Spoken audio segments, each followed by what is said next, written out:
we are talking, tunazungumzia kuhusu fear. Uoga hiyo unakuwaga nayo. Kwa sababu hiyo ndio imekuzuia kufaulu. Unaona siku hiyo ilikuwa 1987.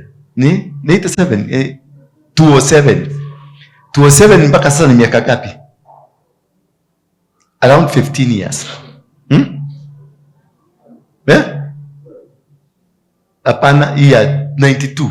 Pia hii ya 207. Huyu anasema hii ya 207. Ni miaka ngapi kutoka siku hiyo mpaka sasa? Tuko 2024. 17 good years. Osho ni mwana wa university. Ni mwana radi kuelekea university. Si ndio? Anaenda kuingia university. Bwana Yesu asifiwe sana. Lakini sasa ukitoa miaka yangu, by then nilikuwa around 20, 25, 26 hapo hivyo, 27. Sasa imagine. Nilienda nikasema hiyo vita isimame. And I was a boy, kijana. Na wao kwa hawa walikuwa wamebakisha only 50 meters kwao kuigiwe. Nikaradi tu na gari yangu. Nikasimama watu wote nikasema nidarugamia bareo dikarureke. Wakalijini wakasikia vita imesimamishwa na nani? Na Dora. Wote shui. Nikatoka hapo nikaenda Eldoret. Pale nilifika just a few minutes kabla chome kanisa. Kufika tu hapo nilipoonekana ndio unasikia kulionekana masiti hopa miki. Hakuna city hopa, ilikuwa ni Dora. Nisemekana nimeingia na kikosi. Nikatoka hapo nikakuja hapa Naivasha. Nikakuta nayo Naivasha imewaka moto. Nikasimamisha. Kusimama tu na gari. Vita ikasimama. Sasa umudushi ukimwitatia. Ala medaga muthurire na medaga muthuri uyu ri. Mundu tocio no wende gwikarania nake nyumba. Njira tuma. Todo ni ujoere. Gongude tikafikendi vikiti yasindago. Nilisimama tu kwa mlango ya shule. Walikuwa Wajaruo walikuwa wamepanda kutoka Kibera wakuja wachome. Nikasimama hapa nikasema hapa hatutakutachomwa. Na ikakuwa hivyo. Na vita ikaisha. Sasa hiyo ndio huyu mtu wako sasa alikuwa anapita, alikuwa amepitia Kongo. Akaenda Suswa. Kwenda kuhakisha na huko huyu jamaa. Na mimi nikamfuata na magari. Kusikia akateremka akaenda. Alienda kutokea na huko Suswa. Bwana Yesu asifiwe sana. Na vita ikafanya nini? Ikaisha. Sasa mtu kama huyo kweli, wewe mnyinyi wa mama sijui ni nini na wasubuaga, mtu kama huyo usitake kukaa karibu na yeye, kwa sababu ni bomu tupu, ni bomu. Sijuzi tulikuwa hapa, mvua imenyesha Naivasha, ile ilinyesha, si tulishikana mikono hapa, nikawaambia sasa tusimamishe hiyo mvua. Ilisimama maikusimama. Utakeje ya mundu toshio nano akurugamie ngoro akwira rugama hau uke na muhahe ule watumia uraku niko umaya niko ithano toireku yeah kanwa kagwa kune ndagatumia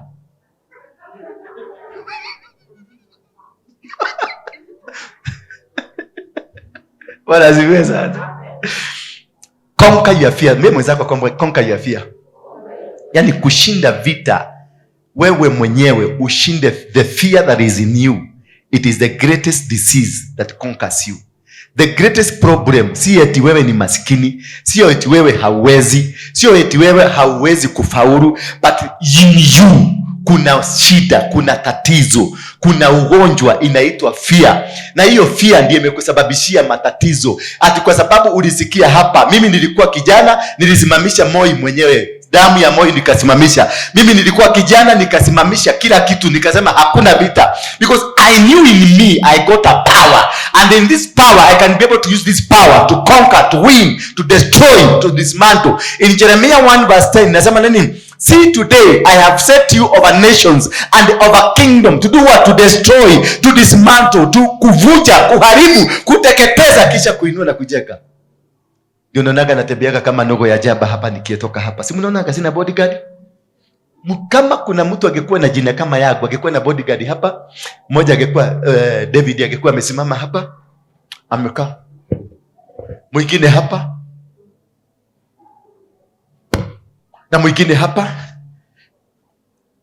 Hakuna kusikiliza neno, ni kuniangalia na kujua kama kuna maadui wanakuja. Nothing can stop you from dying. Kenyatta akikufa hakukufia hospitali, alikufa akiwa wapi? State House ya Mombasa. State House ilikuwa inachukua na watu wanaitwa Reke Squad. Reke Squad wametrainiwa Israeli kwa sababu ya kuchuka mudhamaki. Sema mudhamaki. Na walikuwa wamekuja, si mudhamaki wanachukaga kifo isiingie ikute huyo mtu. Hiyo ndio kazi ile kubwa wanafanyanga, kuchuga kifo isiingie ndani ya nyumba iende ikute huyo mtu. Lakini kifo ilikuja ikatembea ikamkuta kwa kitanda, ikabeba mzee ikaenda na mzee. Walirudi kuambiwa the following day mzee alakuilioila akiwa na security yake. If only you can be able to defeat that which stops you from becoming. If only you can be able to defeat hiyo kakitu kana kuzungumziaga kana kwambia hawezi. Maana Mungu anakujaga anakuambia utaweza. Kakitu kingine kanakuja kamutu kanakujaga na batu kanakwambia ai tadoradole kedo kwanyuwe kedo.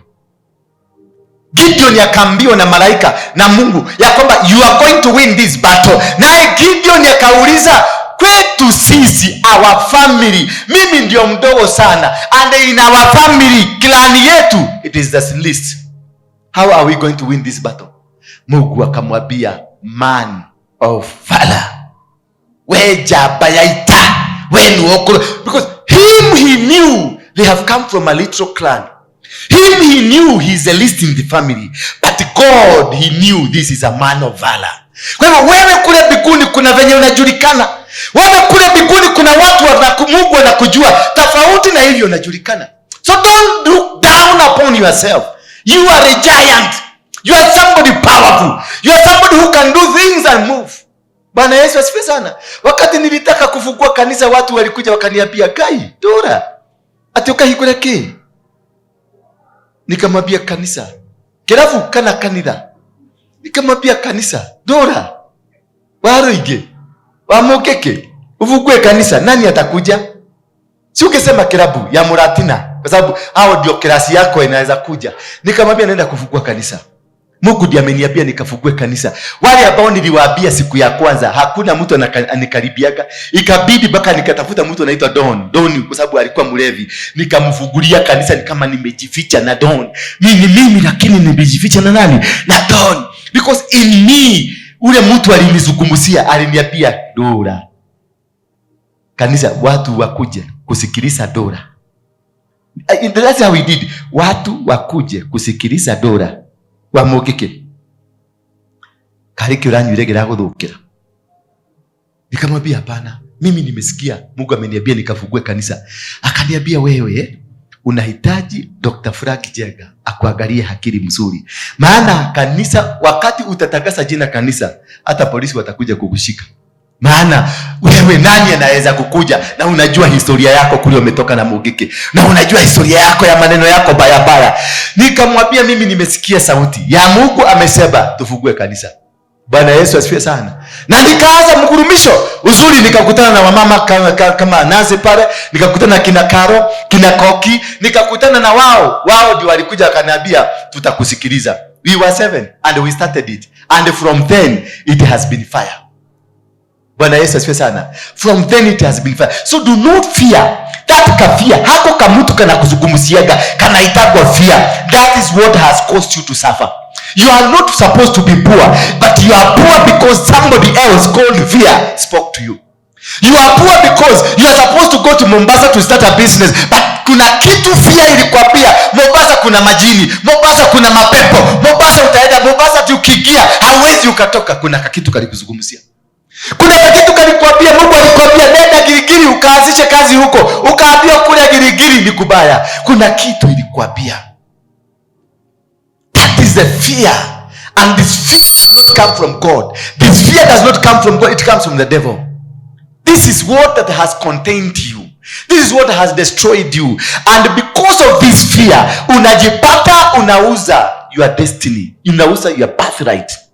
When Abraham, wakati Mungu aliwaambia anza safari muende, walipofika kwenye kijiji kimoja, wakagalia watu kina Abimeleku wako, kuna watu wa Filisti wako ni wabaya, fear ikaingia ndani ya Abraham, ikamwambia sasa, ndio na mtumia mudhaka. Ndio na mtumia kunenyara ni kidogo githaka. Abraham akanegotiate na mapepo ya fear. Mapepo ya fear ikamwambia, wewe bibi yako utauliwa kwa sababu ya bibi yako. Sasa hiyo fear ikamwikia, akasema sasa, akaplani na devil. Walikaa chini. Every fear is discussed between you and the devil. Jeremiah akaenda mpaka Jeremiah akamwambia, wewe fungua mdomo. Akafungua mdomo, akaweka maneno yake. So whatever you are doing today, you are carrying the power of God. Your mouth is carrying the power of God. That is why nilienda Moro nikasema vita vimeisha. Hata mimi nilikuwa na uoga. Hata nikisema hivyo, nilikuwa nikisema nikiwa na uoga. Na nilisema na nikatoroka. Bwana Yesu asifiwe sana. Lakini kwa sababu maneno yaliyokuwa ndani yangu yalikuwa ya Mungu, kukafanyika. Niliposikia imesimama, nikaambia vijana wangu, tulikuwa na watu kadhaa, tukakimbia Eldoret. Kufika pale Bantu Forest, tukasema, ikafanyika. Nikasikia tuteremke Eldoret. Tena nikasema, ikafanyika. Nikateremka Naivasha, nikasema, ikafanyika. Nikaingia Mathare. Wakati niliingia Mathare sasa, nilitembea baru natembea Mathare. Nikachukua vijana 6 walikuwa na manywele mrefu. Tukapita, kukasemekana kumeachwa Mugiki Mujiki 10,000. Ati watu wale wamechijwa Mathare.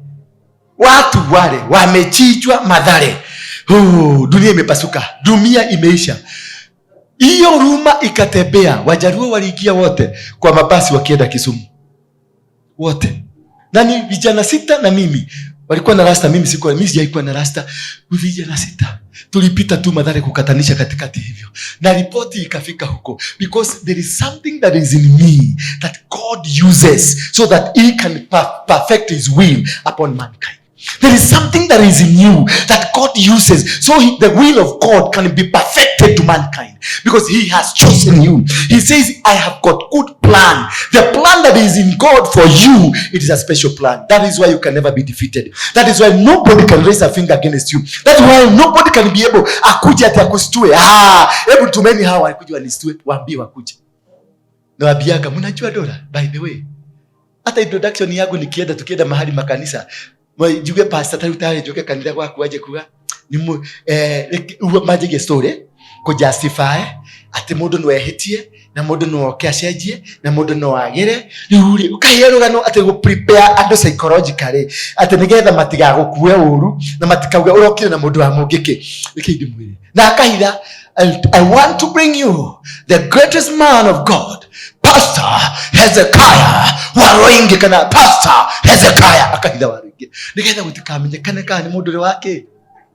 Riu matwekaga disappointed ndakiruka makiradu. Mwathani agocwo. Bwana asifiwe sana. Wagapi wananijua hapa? Kuna matiramenya gatundu matineko introduction ile yagereire. Wagapi wananijua kuna gutire? Ninaambia, amunijui? Wagapi wanajua ile kitu ilikuwa inaitwa Mugiki? Uko na the boy Mugiki. Uko na ni makusha magnet. Makona yes, ni huyu.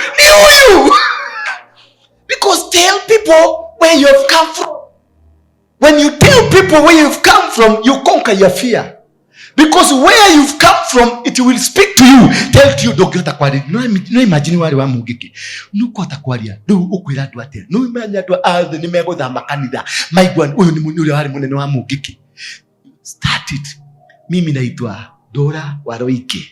That is my first introduction. Jitako Dora Waroingi. Iyo ingine tunakuja. Alafu ni majo kile makefatilia retwa Apostle Waroingi.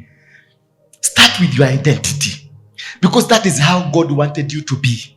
That is how God wanted you to be, to live, to become. That is your foundation. Ucio niguo muthigi waku. Uguo uhiana na giko kiu giaku na nda icio ciaku na kumenwo ku gwaku na kunyararwo kwa family yanyu. Mumire family ya thina. That is what God wanted you, because he want to use you a vessel to educate others. Whatever you are, it is not in vain. Whatever you are, it is not demonic. Whatever you are, it is not meant to destroy you. It is meant to lift you up. Where you have come from, it is a foundation. Jesus came from a very poor family. A poor family such that watawaulilisa niki kiega kikiuma ku. Bwana Yesu asifiwe sana. Ni nini kizuri kinaweza kutoka ku? Because there was none. And that is what you are known. And that none, that there is none, it is the weapon that God gave you. That none, because they will not be able to understand you, how you will come They will not be able to plan because you are coming, because they know you are just a failure. You are not going to make it. Jesus succeeded because he was from the beginning a failure, according to them. Ni kitu gani kizuri kinaweza kutoka huko? So they never planned for the coming of a giant. They only were caught by surprise by the giant. Why did you want to destroy us? And you know who you are and what you are. You see now, the enemy have been made to identify Abraham, that you know who you are. Now imagine Abraham that married, because there is a promise of God. This promise of God has revealed, has made Abraham to be known, have made Abraham to be feared, to be understood. And then they came back with a wife with more things, because they came to say sorry, and they didn't come just empty-handed. They came with some. You don't go to a man of God to say sorry empty-handed. Usiwahi kuja kwangu atakuja kusema sorry empty-handed. Come with something, because you disobeyed me. Yes. Na nao doe mukonyone thina. Jira itho yone. Jira guthoire thaici. So Abraham, they went back to Abraham and told Abraham, we are very sorry. And they surrendered.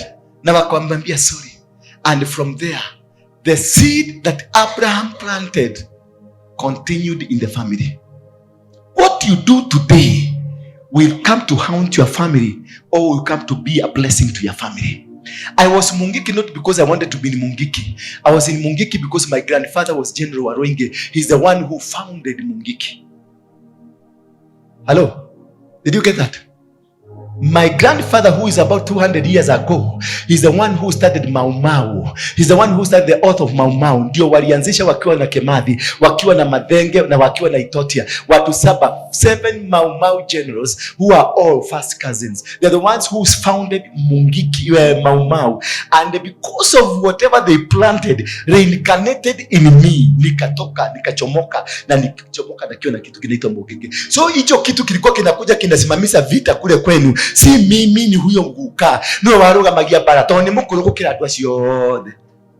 So when I was coming to stand, it was not me, the young boy. It was that old man. Maona gake muthuri gikuru kena macuire kena mathaku.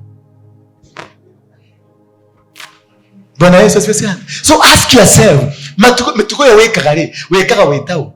Ni we gunaga wehiana shosho wani. Shosho. Nuna yehiana gatumia kama magana manana. Sometimes kuna mtoto unaweza kuzaa kiana kige nogo kinini kirarua no kihiki ura ke behave takaguka tiga koro kana ka watwiria reincarnation kura kaumite neguka ucio niwe ucio riu niwe ureka to maundu tu ni kuria geka nini urakora ihe cia gicagi cia moro cikihura ndi nyororoka itahuragira na hare hanyu nyororoka atwahuraga nyororoka ya wana to twamiaga tugacoka tukahura nyororoka ya maiguru na gurutoki eke muradorera ta mutari mweka ugu nyinyi mumezaliwa Nairobi bando wahura nyororoka no tari wahura nyororoka nani jai kupiga nyororoka wazee wanaume no huleta nyororoka wewe mudhani wahurire nyororoka no wahurire nyororoka no akurutokire udavida igwa. Bwana asifiwe sana. Kama hukufanya hiyo kitu ukiwa mtoto utafanya ukiwa mzee. Na nikiona gatoto ithuri cithia ndio kana uri wathie kiba wewe wangatorete kanitha-ini nduri wathie ba wakora githuri kena getakiga na ugo gike kama undu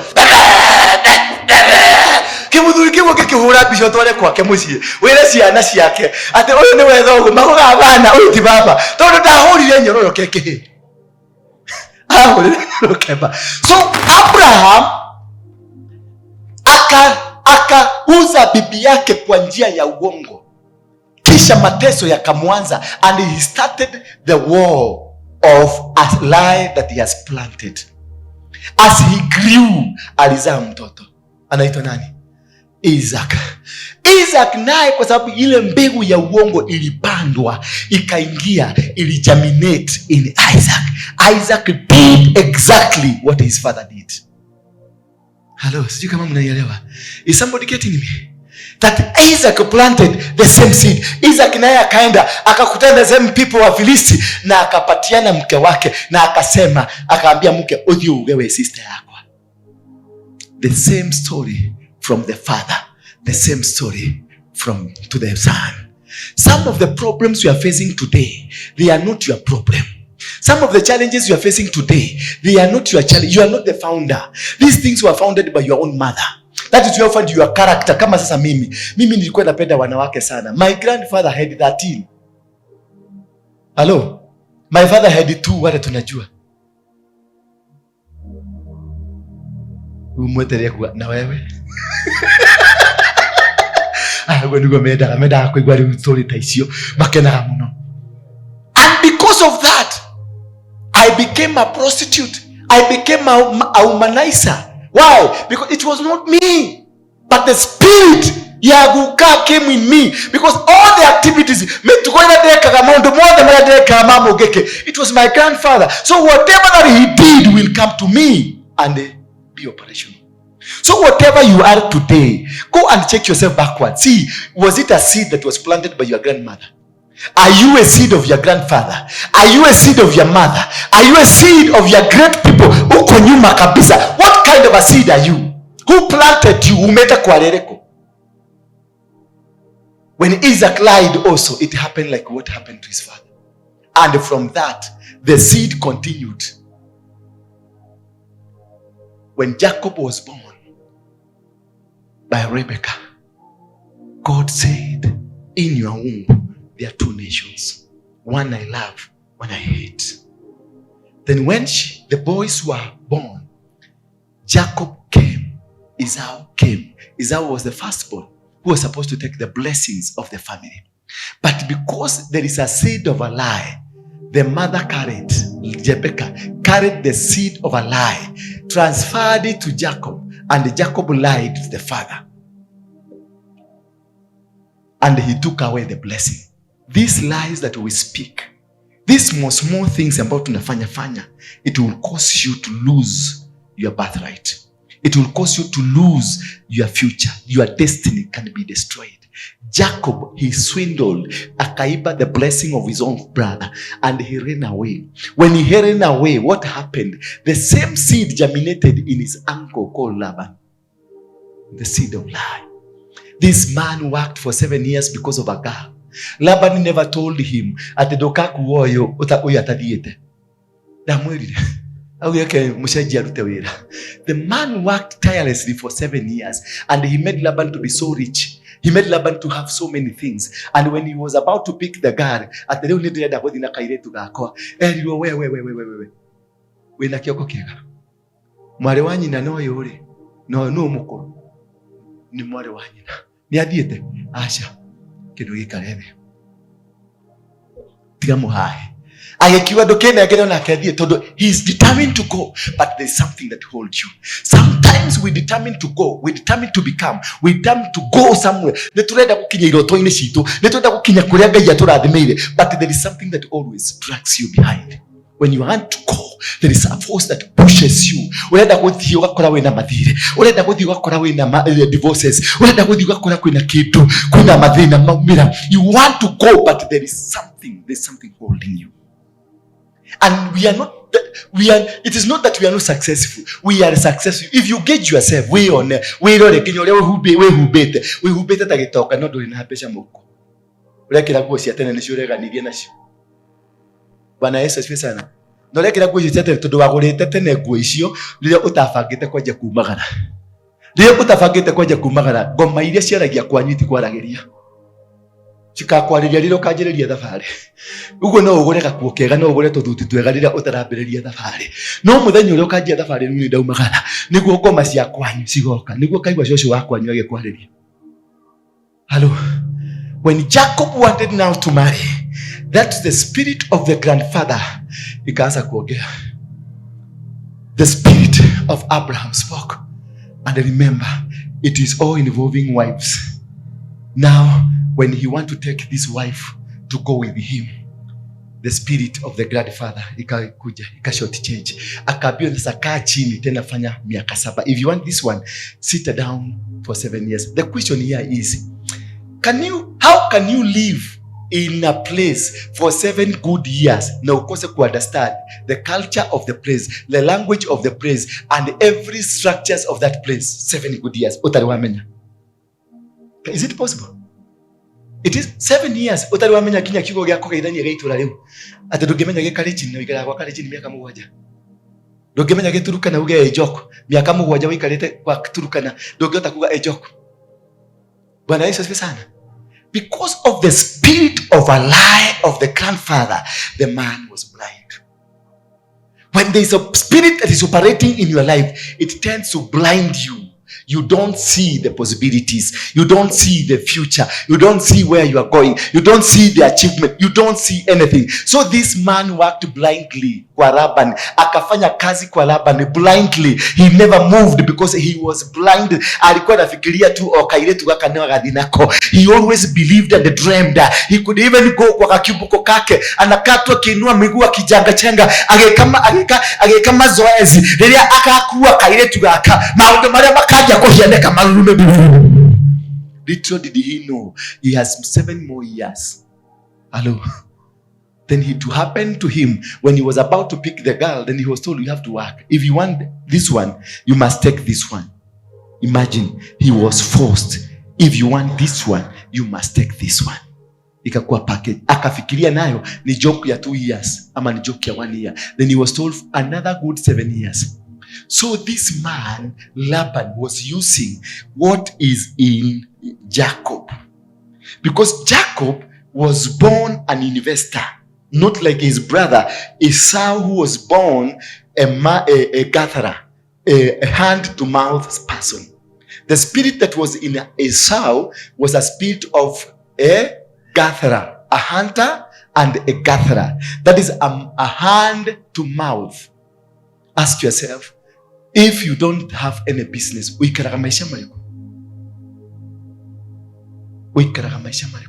a maisha ma hand to mouth? Ate no koriro wena gakiri kamatu gakuri omu. Wena magana matano tu makogora tuirio tu omuthe. You don't have anything. That's the spirit of Esau. It is a hunter. Ne mugwemi. Athi akomakia getha kathungura ciumire. Agathi kamakia gethungura ciumire. Akahota. And most of these people that are hunters and gatherers, they most likely sell their destinies. Because it will reach a time that your children want to go to school and you have no fees to take your children to school. What will happen to you? You will come to me and I am a devil worshipper. You will seek my help and I will give it to you. Then what will happen? I will take one of your son. I will take one of your daughter and initiate him for the purposes of my kingdom. That is how the people who are in that spirit of hunters and gatherers, the spirit of Esau, they end up selling their birthright. Again, but Jacob, who is an investor, wherever they go, whatever they start, will start. I don't know, you know that. The people that has a spirit of Jacob, wherever they go, something has to come. And therefore, mtu anaitwa Laban alijua what kind of a spirit it is in this person. So most of people that has a spirit of Jacob, today they are suffering in the hands of people who are the spirit of Esau. Bwana Yesu asifiwe sana. Who are suffering, they are suffering because wamekutana na Laban, mwenye Laban alikuwa na spirit ya Esau. Because whatever that was happening kwa shamba ya Laban, it is not because of Laban, it was because of Jacob. So before that, before Jacob going to Laban, hakukuwa na hizi mbuzi, hakukuwa na hizi ng'ombe. Lakini wakati Jacob alifika huko, akashikwa. So there are people that they have anointing, but the anointing is being used by other people. Kuna watu makanisani ambao ungekuwa kanisani, ungekuwa mtu mkubwa sana, but you are being used kule kanisani. Why? Because you never understood the power in you. You never understood there was a plant, as a seed that was planted by your parents, by your grandparents, that causes you to suffer in the hands of people who are supposed to be under you. Are we together? Are you getting something? That we are suffering not because we are supposed to suffer, but we are in the hands of a spirit that was planted not by us, but our fathers. Kenya today is suffering not because we are supposed to suffer, but we are suffering because of a spirit of Mau Mau that it has to be spoken to. The spirit of Mau Mau. That you know, Gen Z. Gen Z came up. It is headless, leaderless, and formless. What was Mau Mau? Who was the leader? Who was the exact leader of Mau Mau? Some people say it's Mkemani. Some say Kimadege. Some say when Kenyatta said Mau Mau come out, nobody came out because they wanted to negotiate. That is why Kenyatta alikuja na akaiba na akachukua. Kenyatta was not a Mau Mau. Kenyatta was a home guard. But because he realized these people are leaderless, are formless, are headless, he came up as a leader. See now what has happened? Raila is in the government because of your sons and daughters. Raila now is negotiating for power because of your daughters, your grandchildren, your daughters and your sons. Waliuliwa hapa, Raila is eating their blood. Raila is not going to become the deputy president of this country. That is what he's working for. Because they believe Ruto is going to die.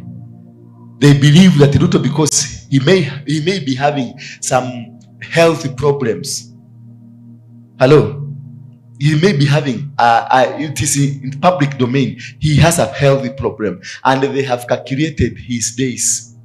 So that is why Uhuru is Raila is strategically positioning himself in the imminence of the death of this man. Hello? Because they know this guy goes to South Africa to drain his blood. Na imefika limit. That's why they can even say by mwezi wa saba. Prophets za Wajaruo wanasema ni mwezi wa saba. They are planting the spirit of death toward this man. Hello? We may say he's a bad person. He may say he's not good. He's been rejected. But who rejected him? What prompted him to be rejected? They know what is happening with his health. Uhuru paid for his medication. So Uhuru knows. Uhuru is a brother to Raila. So strategically, Raila is positioning himself. Rigathi is going to be removed very soon. And then these people will say, Raila shikilia kidogo. And then they know this man, 3 months is going. Then who will become the president according to the constitution? The deputy president. That is the calculation. That is what the plan, the entire plan, that we must scatter. We must do what? We must scatter in the name of Jesus. Bwana Yesu asifiwe sana. Don't say ati baadaye imekuja finance. Nini? It is a strategic plan ya uogo. Na nyinyi mnapiga tu makofi. Mnapiga makofi. Naona Kiojori akisema ati wanataka kuimpeach. Somebody speak to Kiojori. He is coming to an end of his political career forever. Forever. Because nobody will be able to sell the spirit of Mau Mau again to the spirit of the home guards. Nobody. Hakuna tena. The spirit ya Mau Mau ita reign. But that is all what they are fighting to make sure. The spirit ile ilikuwa na wale wazee wakipigania ukombozi wa nchi hii yetu imepotelea, because we are not supposed to be free, because the spirit ambayo ilipandwa ndani yetu ni spirit ya Esau ya kunyang'anywa. Hatutanyang'anywa. Mwambie mwenzako hatutanyang'anywa tena. We are going to win. So when Jacob akaenda kwa Laban akafanya kazi for 7 years, then he was made to work for another 7 years because of the spirit of the grandfather, not because he wanted to do so, but the grandfather alipanda spirit ya deceit. Kumbe kuna madhabahu tuliwekewa. Ile madhabahu iliinuliwa. Ndio nakutanga kuna watu wengine hawaendagi kanisa, hawajui mambo ya Mungu, but they are driving cars. Wewe unajua mambo ya Mungu, you are walking like a snake.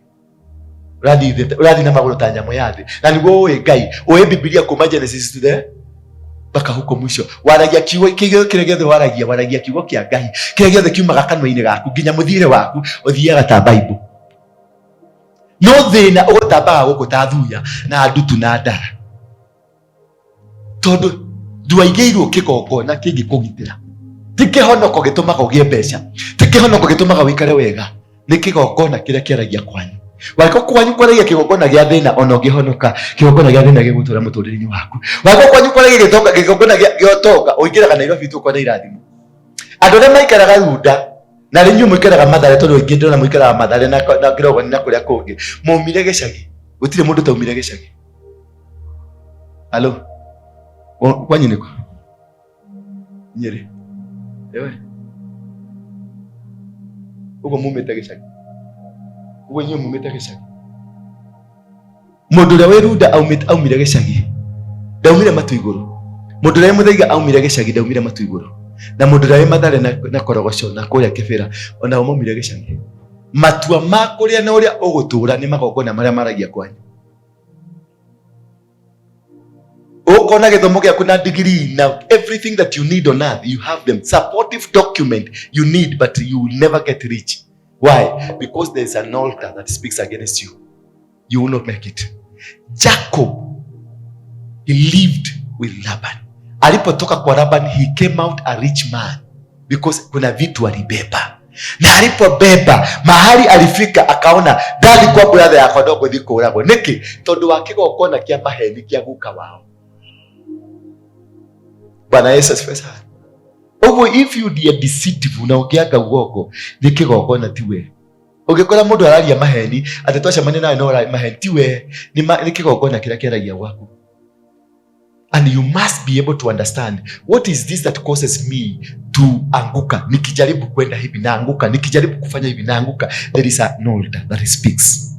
Then Jacob, as he was sleeping, he needed God to intervene. And that is why I normally tell you, you need God to intervene, not your pastor, not your apostle, not your messenger, not your prophet to intervene in you. Just go seek God to come into you and save you, change you, and make you that creature that you are supposed to be successful man, you are supposed to be successful woman. As he was lying there, he could see mbingu yake ikafunguka. Haikufunguka kwa sababu yake, ilifunguka kwa sababu ya madhabahu yaliyoinuliwa na baba yake. And where madhabahu hiyo ilikuwa, there is a promise of God that you shall increase like the sand of the sea. You shall increase kama the stars in the heaven, and your enemies will never triumph over you. So God had to direct him where the altar of your enemies will never triumph over you. That is how now he was being able to meet his brother, because he went back to the altar. Ask yourself, kigokona kira kiaragia kwanyu ni kiriko? No giguteithie, no gigucenjie. And as he was doing there, he wrestled with a man. Bwana Yesu asifiwe sana. God had to lead him to wrestle with a man. This man was the angel.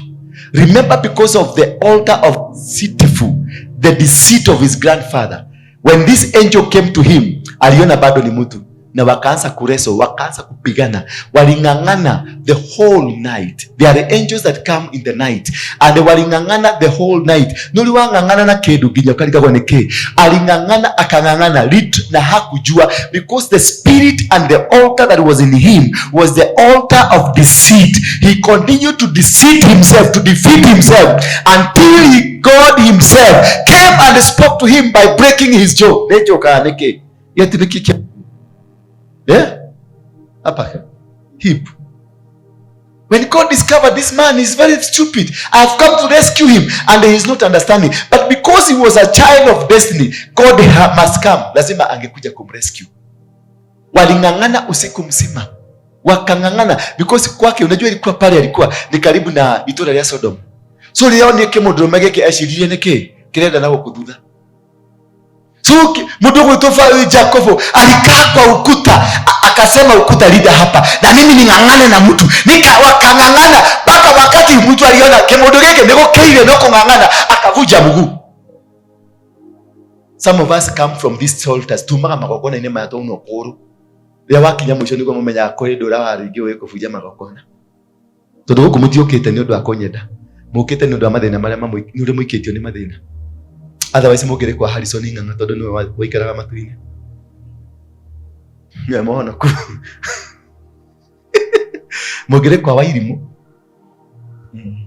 Mwadhani agocho. Wakati alivunjwa mguu akavunjwa, niko ali raisi yake menya, wow, this was not the man I was thinking. Most of us, we have lost it because we think every man is that man. We think every woman is that woman. We think every person around you is that person. Little did you come to know that this man was sent by God because of a particular season. There are people who are sent to you, not because they are supposed to come and live with you, but because of one thing, to connect you with your destiny. So God used this angel to come and fight, wrestle with Jacob until alimvuja mguu. Alipomvuja mguu akaokoja apiduliwe, kwa sababu wakati umevunja mguu sitapiduliwa tu rahisi na mtu aendelee na kazi. Akaona huyu mtu haya uko tuli agweshiragia ona daraka rora, akamwakalia vizuri, akaona haya kale mulaika ndio aliiba kawimbo, sitoki hapa usiponibariki.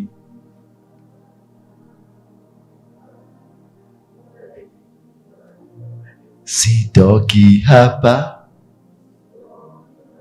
Muhuruki wa mundu ucio no warara akigiana na mundu uria uramwira ndikuma haha nginya gondathime.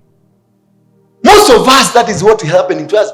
Mwarathimiro kana muturaga na mundu ungikurathima, but you are always argumentative. You are in argument. You are always trying to fight. You are always trying to do things that are opposite, and God has spoken. Wakati mambo imeharibika zinasema sita ndio imagine araina enaruo dokuma otadathimite dokuma otadathi. Already we muno, I get 90% of you are here muriaune 90% muko hapa kwa sababu mlivunjwa mguu. That is why mlikuja kutafuta solution. Ni tayari kile YouTube utaigwa wewe na solution ya mathina mako. Ni dawo dikiri ya Facebook utaigwa wewe no yanga ugethikiri wewe no yanga ugeteithia maundu maria ndiragerera ni marito mundu wa Ngai. Roka wewe kithetie na ne kunwa uneto, you are ready ni guthuo rathu. Why? Because of a seed that was planted long time ago and nobody in your family was able to detect it. That is why you are suffering. As he realized this is the angel of God, then he said to him, you are not going to go until you bless me. Naye akamuuliza, what is your name? Hello. Akamuuliza, what is your name? Then akamwambia, mimi Jacob. Hello. So who was fighting with the angel? Was it Jacob? No. It was Esau. Bwana Yesu asifiwe sana. It was not Jacob that was wrestling with the angel. It was not Jacob that was swindled by Laban, but Esau. When he bought the birthright of Esau, he stopped from being Jacob and he became Esau. So the strap was mathina mothe ni mamundu uria Ngai augite thiini wa nda yaku ndina mundu mwe murathime na mundu mwe murume. So when you bought the birthright, you bought the birthright of a cursed man. So you started operating under a cursed man. Tufungulie kitabu ya Matthew chapter number 1. Ndenda kumuonia uria ni ndamuthomeire hindi ingi no ndenda kumuonia mbego ya maheni, mbego ya deceit haria yahandirwo kuma kuri guka haria yakorikirira na ekuma kostike. Nwanyita brother, kitabu cha ukoo wa Yesu Kristo, mwana wa Daudi, mwana wa Abraham. Tuendelee baba, haraka haraka. Abrahamu alimzaa Isaka, Isaka akamzaa Yakobo, Yakobo akamzaa Yuda. We are talking about Yuda. Yakobo alimbless Yuda na akasema Yuda ndiye atakuwa mzazi wa ufalme. Yuda na ndugu zake. Alafu Yuda na huyu kamama alijipatia pole nako. Alizaa Peresi na akazaa Zera. Kumbuka Jacob alizaliwa mapacha na Esau. Huyu mtoto wa Jacob anaitwa Juda amezaa mapacha. The same walikuja, ndivyo Esau na Jacob walikuja. Mmoja alikuwa ametanguliza mkono. Yuda akamzaa Peresi. Sasa nataka tuhesabu haria muthamaki egukira ni warathiirwo ni ugatwika no tarora uria formula ya cenjio. Yuda akamzaa Peresi na Zera kwa Tamari. Katamari ni gatumia kau. Sasa tuhesabu Yuda amezaa. Tuanze 1. Sasa alikuwa ameambiwa tazama mfalme Amezaa nani? Zera na Perezi. Sema 1. Perezi akamzaa Esrom. Esrom akamzaa Arumu. Arumu akamzaa Aminadab. Aminadab akamzaa Nahashoni. Nashoni akamzaa Salmoni. Salmoni akamzaa Boazi. Boazi akamzaa Obedi. Obedi akamzaa Yese. Yese akamzaa mfalme Daudi. Muthamaki oka generation yaka igana? The 10th generation. Igwe generation yemwe yathiaga 150 years. So ta multiply na 10. Muthamaki oka thutha miaka igana? Miaka 1,500. That is how a deceit that was planted by your grandfather has caused you to fail. You are suffering because of the ground what was laid against you. Tusimame na miguu yetu.